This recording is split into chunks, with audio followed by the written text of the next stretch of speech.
Let's get into it. After I began to write, I shared my ideas with Damon Dash while visiting him one afternoon at the Beverly Hills Hotel. Although Damon and I had been casually acquainted over the last 3 years, there was a lot about me he had never known. I started to tell him about my life and why I wanted to write about it. His face froze with shock. I was still unsure about the idea of writing and didn't know if my life story would appeal to other people. But as I began to tell it to those around me, their reactions said it all. Damon immediately called Fox Searchlight, and the very next day, a Fox executive met with us and brought director Ben Younger of Boiler Room to meet us and hear my story. Yes, Dame, you don't talk about it, he'd be about it. I like that.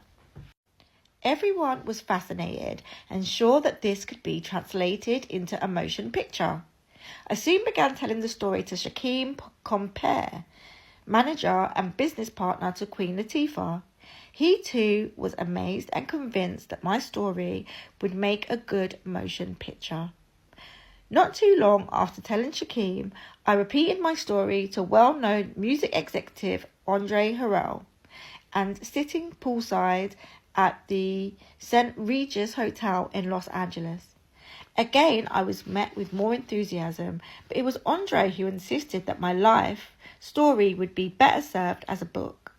I was doubtful and afraid. Writing a book seemed such an intimidating idea, but every time I saw Andre after our talk, usually at the Four Seasons popular Sunday brunch, he would insist, "You need to write a book." I was telling some of the most influential men in the entertainment business about my life and my idea of writing about it, and they were unanimous in their opinion. It was necessary to write my story because I had something to say, and it should be heard by young women everywhere. I became more confident and convinced that I would make this happen with a little help from my friends. The following December, I was called to do a spread for Smooth Magazine's Hollywood swimsuit issue in connection to my appearance in A Man Apart. I took the opportunity to briefly mention my upcoming project and a bit about my life, hoping it would start a small buzz that would eventually get the ball rolling. Every night, I would sit up in bed and go over my plans. There was a way for me to harness the pain and mistakes in my life to warn others to stay away from the lure and seduction that gripped me. This marked the beginning of a new era in my life. The pain of my past didn't haunt me as much. I could finally see my 5-year plan, just as Exhibit had seen his during our fateful Miami trip. By the time Christmas came around, I could see a definite change in the horizon. In February of 2004, the Hollywood swimsuit issue of Smooth Magazine hit the newsstands. Other magazines, Vibe and XXL, followed. The shoots were fun, but more important, I used the exposure as a way to launch another business. My partner, Smart Girl Productions, and I trademarked and incorporated the term superhead, which I learned has a different connotation abroad, a positive one.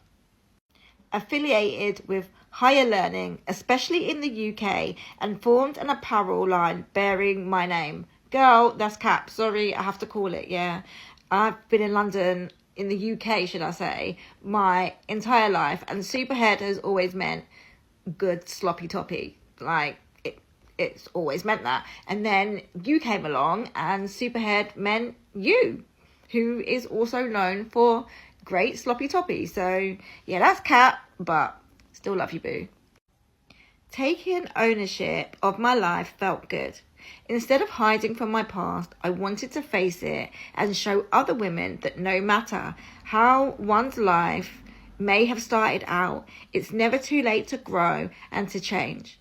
Ironically, my darkest days would be the fuel for this new fire in my life. Finally, I wasn't dependent on others for purpose and would soon learn that wealth is internal.